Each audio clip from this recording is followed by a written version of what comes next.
আসসালামু আলাইকুম।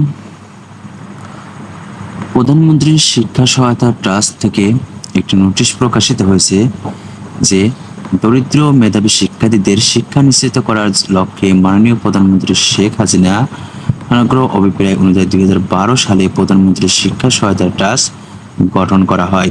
Trust fund থেকে স্কুল, কলেজ, মাদ্রাসা, বিশ্ববিদ্যালয়ে অধ্যয়নরত মেধাবী শিক্ষার্থীদের উপবৃত্তি, আর্থিক সহায়তা, অনুদান ও উচ্চশিক্ষার ফেলোশিপ প্রদান করা যাচ্ছে।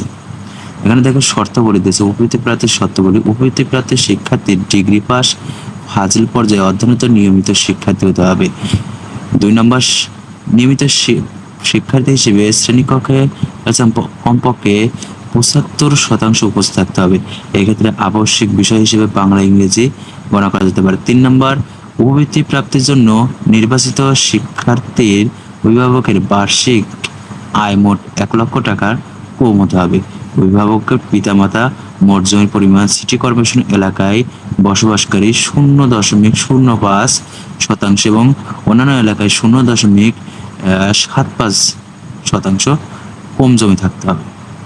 এখানে এই প্রধানমন্ত্রীর শিক্ষা সহায়তা ট্রাস্ট শুধু এইসব শর্তাবলী যদি থাকে তাহলে পরে তারাই শুধু এখানে এই শিক্ষা সহায়তা ট্রাস্টটি পেয়ে থাকবে। এবং শিক্ষার্থী যে এখানে নিবন্ধন করবে, যেমন যে শিক্ষার্থী লগ ইন, আবার যদি মনে করো যে কলেজ কর্তৃপক্ষ থেকে সেটাই করতে পারো। এখানে দেখো, এখানে স্নাতকের ধরন অর্থাৎ ডিগ্রি পাস না ফাজিল অর্থাৎ যে কোনো একটা দিতে হবে। এখানে শিক্ষাবর্ষ, তারপরে প্রতিষ্ঠানের অধিভুক্তি বাছাইকরণ, এখানে তুমি জাতীয় বিশ্ববিদ্যালয়ে পড়ছো কি আরবি বিশ্ববিদ্যালয় অর্থাৎ এটা তোমাকে দিতে হবে। আর এখানে তুমি কোন শিক্ষাবর্ষ সেটাও এখানে উল্লেখ করতে হবে। তারপরে এখানে তোমার স্নাতকের যে রেজিস্ট্রেশন নাম্বার আছে সেটা, তারপরে এসএসসি রেজিস্ট্রেশন নাম্বার, তারপরে এইচএসসির রোল এবং হচ্ছে এখানে যে মোবাইল দিয়ে তারপরে আই হ্যাভ নট রেকর্ড এটা করে তোমাকে এখানে নিবন্ধন করতে হবে। এই প্রসেসে তুমি এখানে নিবন্ধন করতে পারবো।